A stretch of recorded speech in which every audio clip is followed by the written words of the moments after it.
इस वीडियो में आज हम पढ़ने वाले हैं उपभोक्ता मूल्य निर्देशांक के बारे में। उपभोक्ता मूल्य निर्देशांक बोलिए या फिर उपभोक्ता मूल्य सूचकांक बोलिए, इंग्लिश में बोलते हैं कंज्यूमर प्राइस इंडेक्स नंबर। अक्सर इस टर्म को आप जो है न्यूज़ चैनल में या न्यूज़पेपर में ज़रूर पढ़ा या सुना होगा, जहाँ पर यह बात किया जाता है कि किसी वस्तु के मूल्य में होने वाली वृद्धि से उपभोक्ता पर क्या फ़र्क पड़ता है। उपभोक्ता मतलब आप और हम जैसे लोग। तो जाहिर सी बात है, चीज़ों के रेट बढ़ता है तो हम पर बहुत ज़्यादा इफेक्ट पड़ता है, हमारा बजट खराब हो जाता है। तो वहीं पर एक उपभोक्ता के ऊपर वस्तु की कीमतों का क्या प्रभाव पड़ता है, इस बात की चर्चा करता है, इस बात का अध्ययन करता है उपभोक्ता मूल्य निर्देशांक। आज इस वीडियो में हम इसके बारे में डिटेल से पढ़ेंगे, इसके अर्थ के बारे में, इसके उद्देश्य के बारे में, किस तरह से तैयार किया जाता है, गणना की विधियों के बारे में, और साथ ही साथ एग्जाम्पल भी सॉल्व करेंगे। पूरी वीडियो को देखिएगा लास्ट तक, ठीक है ना। और सब्सक्राइब जरूर कीजिएगा अगर आप नए हैं, पहली बार मेरे वीडियो को देख रहे हैं, मेरे चैनल को देख रहे हैं, और बेल आइकन को दबाइएगा ताकि आने वाले वीडियोस का नोटिफिकेशन आप तक पहले पहुंचे। आप अगर ग्रेजुएशन की स्टूडेंट है तो आपके लिए बहुत ज़्यादा इंपॉर्टेंट है, क्योंकि ग्रेजुएशन के लिए लगातार वीडियोज़ में लाता रहा हूँ। तो चलिए सबसे पहले हम उपभोक्ता मूल्य सूचकांक के अर्थ के बारे में जानते हैं। देखिए, पहली बात तो ये है, जो नॉर्मल निर्देशक हम निकालते हैं, जो नॉर्मल सूचकांक निकालते हैं, इससे उपभोक्ता के बारे में जो कि हम समाज में रहते हैं, समाज में रहने वाले जितने उपभोक्ता, जिसको कस्टमर बोलते हैं, वस्तुओं के दाम बढ़ने पे, वस्तुओं के दाम घटने पर उस पर जो प्रभाव पड़ता है उसके बारे में सामान्य निर्देशांक नहीं बता पाता है। तो ऐसे में उपभोक्ताओं के ऊपर किसी वस्तु के मूल्य का क्या प्रभाव पड़ता है, इसके बीच का जो संबंध होता है, ये इसके बीच का जो रेशियो होता है, या फिर इसके बारे में बताने वाला जो निर्देशांक होता है, उसे हम उपभोक्ता मूल्य निर्देशांक बोलते हैं। दैट मीन्स जो निर्देशांक किसी स्थान के वर्ग विशेष के व्यक्तियों पर पड़ने वाले मूल्य परिवर्तनों के प्रभाव का माप करने के लिए बनाए जाते हैं, उसे निर्वाह व्यय निर्देशांक, जो कि पहले कहा जाता था। निर्वाह व्यय निर्देशांक मतलब लोगों के जीवन यापन के लिए से संबंधित वस्तु के मूल्य से रिलेटेड जो निर्देशांक तैयार किया जाता है, उसे हम निर्वाह व्यय निर्देशांक, इंग्लिश में कॉस्ट ऑफ लिविंग इंडेक्स, और आधुनिक समय इसका नाम दिया गया उपभोक्ता मूल्य निर्देशांक।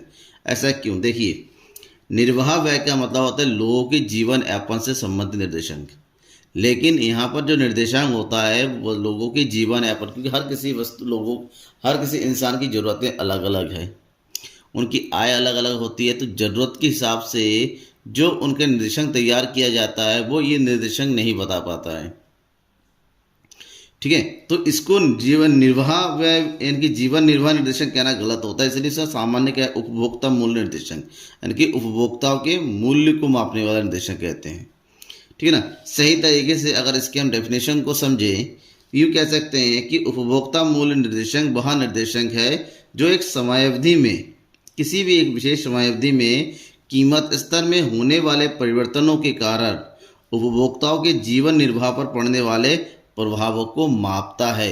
इसका मतलब ये है कि उपभोक्ता जो भी वस्तुओं का उपभोग कर रहा है, चाहे वो खाने पीने की चीज़ें हो, चाहे वो पहनने की चीज़ें हो, एजुकेशन हो, हेल्थ हो, अगर उनकी कीमतों पर प्रभाव पड़ता है, यानी कि उसके दाम घटते या बढ़ते हैं, उसकी तुलना में उसके जीवन यापन पर, उसके उपभोग पर क्या प्रभाव पड़ता है, ठीक है ना। उसका उपभोग क्या घटता है या बढ़ता है, कैसा रहता है, इस बात की अध्ययन कौन करता है, उपभोक्ता मूल्य निर्देशांक कहते हैं, जिसके बारे में प्रोफेसर जॉन आई ग्रिफिन ने कहा।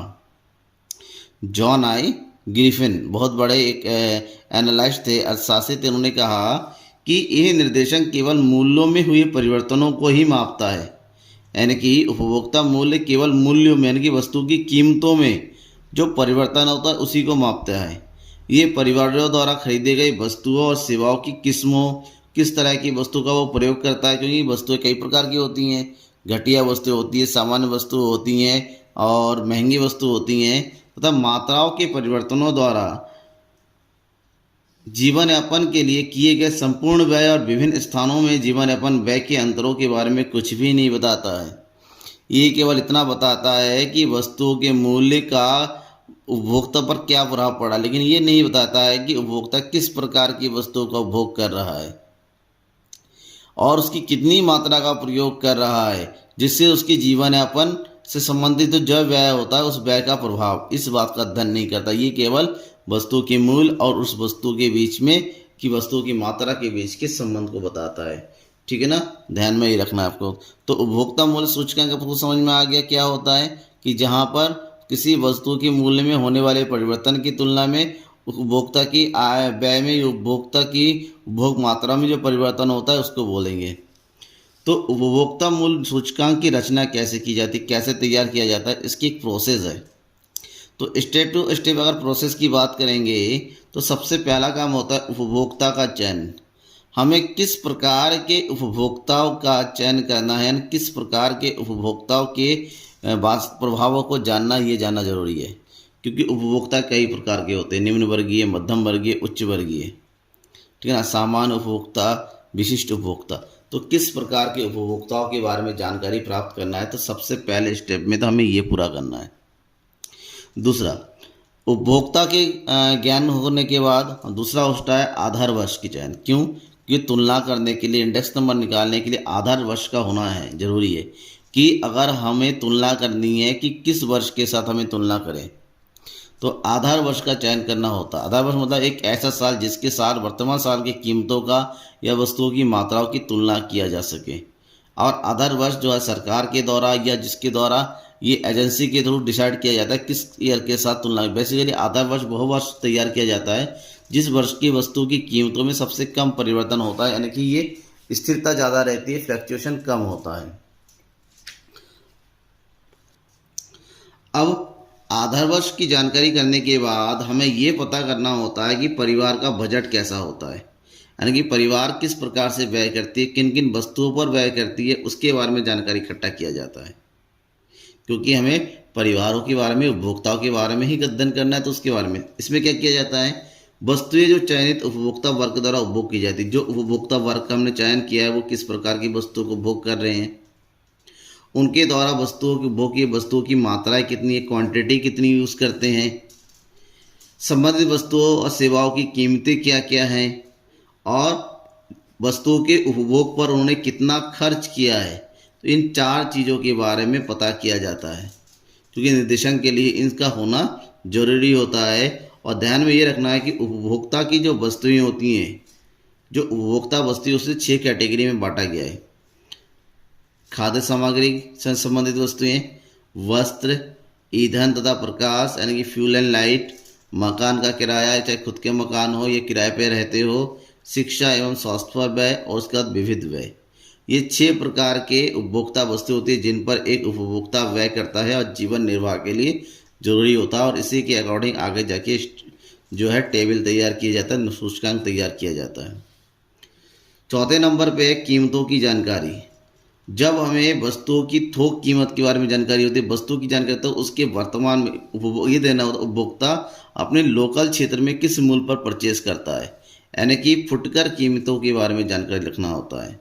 और नेक्स्ट है भारांकन। भारांकन मतलब जो भी तथ्य हमने इकट्ठे किए हैं वस्तुओं के मूल्य के बारे में, वस्तुओं के बारे में, उसको एक भार देना होता है, एक महत्व देना होता है। और ये महत्व दिया जाता है किसके अनुसार, चुनी गई वस्तुओं को उनके सापेक्षिक महत्व के अनुसार भार दिया जाता है, जो कि 2 प्रकार से होता है, एक मात्रा भार क्वांटिटी और एक व्यय भार।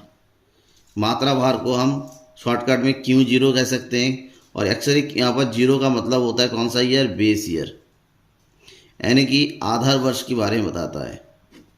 और दूसरा था व्यय भार। व्यय का मतलब उस वस्तुओं के ऊपर, उसकी क्वांटिटी के ऊपर कितना पैसा खर्च किया गया टोटल, यानी कि P0 मल्टीप्लाई Q0, वस्तु की कीमतें मल्टीप्लाई बाय वस्तुओं की मात्रा, ये होता है कुल व्यय को बताता है। ठीक है ना, यानी कि मात्रा के आधार पर, व्यय के आधार पर उनको एक क्या दिया जाता है, एक सिंबलिक रिप्रेजेंटेशन दिया जाता है ताकि अध्ययन करने में ईजी हो सके। तो ये तो हो गया उपभोक्ता मूल्य निर्देशन किस तरह से किया जाए। अब बात करते हैं, सब सारी जानकारी इकट्ठा हो जाती है तो निर्देशन कैसे तैयार किया जाता है, उसकी विधियाँ। 2 प्रकार की बेसिकली विधि होती हैं, सामूहिक व्यय विधि और पारिवारिक बजट विधि। सामूहिक व्यय विधि यानी कि एग्रीगेटिव एक्सपेंडिचर मेथड, यहाँ पर एक्सपेंडिचर को लिया जाता है और उसके थ्रू कैलकुलेट किया जाता है। और यहाँ पर फैमिली बजट मेथड, पारिवारिक बजट व्यय कैसे होता है, दोनों के बारे में एक न्यूमेरिकल यानी कि एग्जाम्पल लेके समझाएंगे। सबसे पहले सामूहिक व्यय विधि। सामूहिक व्यय विधि की अगर बात करें, एग्रीगेट एक्सपेंडिचर मेथड, यहाँ पर जो फार्मूला यूज़ किया जाता है वो होता है उपभोग मूल्य, ठीक है, उपभोक्ता मूल्य निर्देशांक या उपभोग मूल्य निर्देशांक, एक ही बात है, equal to summation P1Q0 divided by summation P0Q0 multiply by 100।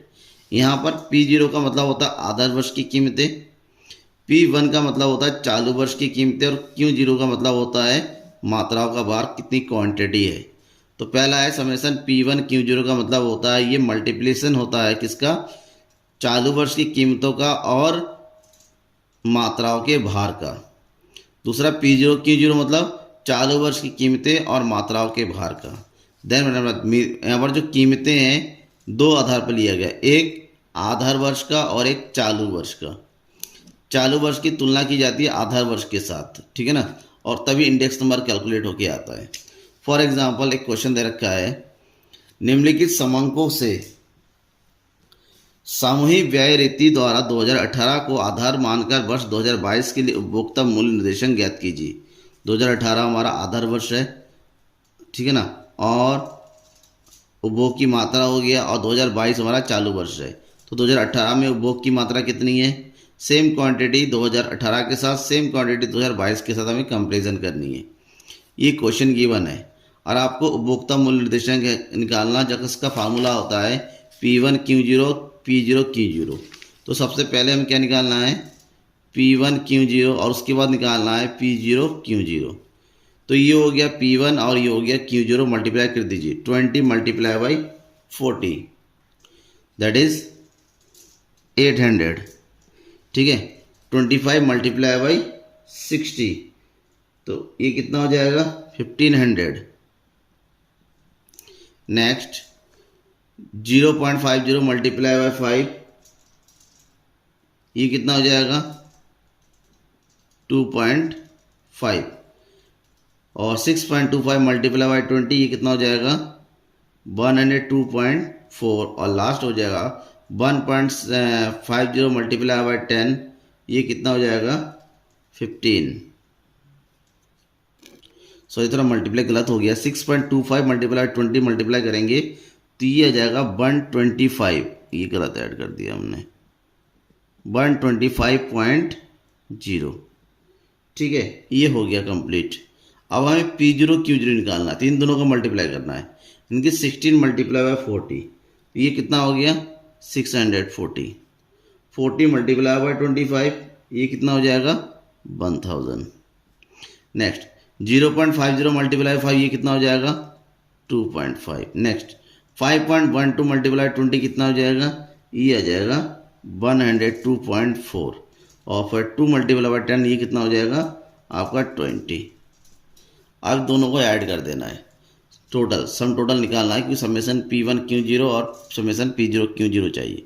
इनका टोटल कीजिए, इसका टोटल करेंगे तो ये आ जा रहा है आपका कितना 2442.5। इसका टोटल कीजिए P0Q0 ये हो जाएगा 1764.9, ठीक है। अब इसको उठा के फार्मूला में रखिए। फार्मूला क्या है, फार्मूला है आपका उपभोक्ता मूल्य सूचकांक बराबर summation P1Q0 divided by summation P0Q0 multiply by 100, ठीक है। तो ये हो गया 2442.5 multiply by divided by 1764.9 multiply by 100। अब इस सबको कैलकुलेट कीजिए, तो कैलकुलेट करके आपका आंसर आ जाएगा 138.4, ठीक है ना। ये हो गया, क्योंकि कैलकुलेटर आपको अलाउ होता है स्टैटिक्स के स्टूडेंट्स को, तो कैलकुलेटर से तुरंत कैलकुलेट करके भी आंसर कैलकुलेट कर सकते हैं, ठीक है ना। पहले 100 को मल्टीप्लाई कर दीजिए, फिर जो भी आंसर आएगा उसे डिवाइड कर दीजिए, आपका ये आंसर आ जाएगा, ठीक है। ये हो गया आपका कौन सी विधि, सामूहिक व्यय विधि, ठीक है। अब नेक्स्ट मेथड है पारिवारिक बजट विधि, फैमिली बजट मेथड बोलते हैं, जहाँ पर फार्मूला लगा होता है उपभोक्ता मूल्य निर्देशांक बराबर समेसन RW अपॉन W। यहाँ पर W का मतलब होता है वेटेड, ठीक है, और R का मतलब होता है रिलेटिव। तो R बराबर होता है P1 upon P0 multiply by 100, और डब्लू का मतलब होता है P0 Q0, कीमत और आधा चालू वर्ष की कीमत और चालू वर्ष की मात्रा को आपस में मल्टीप्लाई कर देते हैं तो वेट आता है। क्वेश्चन देखिए कैसे होते हैं। 2018 के आधार पर 2022 के लिए निम्नांकित समंक से जीवन निर्वाह निर्देशन की गणना कीजिए। वस्तुएं 3 दे रखी, आधार वर्ष की कीमतें दैट इज P0, आधार वर्ष की मात्राएं Q0 और चालू वर्ष की कीमतें P1, ये दिया हुआ है। इस सब का यूज़ करना है और हमें क्या करना है, कैलकुलेट करना है उपभोक्ता मूल्य निर्देशांक का। ठीक है, अब इसके लिए हमने एक टेबल बनाना है इस तरह से ताकि इजीली कैलकुलेट हो सके। वस्तुएं P0 Q0 P1, सबसे पहले हमें निकालना है wait that is P0 Q0 की मल्टीप्लाई कर दिया 3 मल्टीप्लाई बाई 20 तो कितना आ जाएगा ये 60। ठीक है, ये हो जाएगा हमारा 60। फिर कितना है 1.5 मल्टीप्लाई बाई 40 तो ये कितना आ जाएगा 60 और 1.0 multiply by 10 that is 10, weight आ गया। अब हमें रिलेटिव निकालना है, price relative. P1 divided P0, P1 कितना है 4 divided by P0 that is 3 multiply by 100। ठीक है, ये आ गया। नेक्स्ट ये कैलकुलेट कीजिए 1.6 अपॉन 1.5 मल्टीप्लाई बाई 100, उधर भी जाएगा 1.5 डिवाइडेड बाई 1.0 मल्टीप्लाई बाई 100। अब इसको सॉल्व कीजिए, यहाँ पर सॉल्व करेंगे ये जाएगा 133.3, ये जाएगा 106.6 और ये आ जाएगा आपका 150। अब मल्टीप्लाई करना है इसको आर डब्ल्यू, यानी कि आर मल्टीप्लाई इसको मल्टीप्लाई करेंगे, ठीक है ना, तो आपका जाएगा 7999.9, तो उसको राउंड अप कर देंगे, कितना लिखेंगे 8000। सेम यहाँ पर भी इसको राउंड अप करेंगे, कितना लिख देंगे 6400 और ये तो पूरा पूरा आ ही जाएगा कितना 1500। ठीक है, आप इसको टोटल कीजिए आर डब्ल्यू का, और आर डब्ल्यू का टोटल समेसन आर डब्ल्यू आ जाएगा, तो कितना आ जाएगा ये 15,900। अब उसको उठा के फार्मूले में रखिए। फार्मूला क्या है यहाँ पर, फार्मूला आपका है P01 यानी कि उपभोक्ता मूल्य सूचकांक,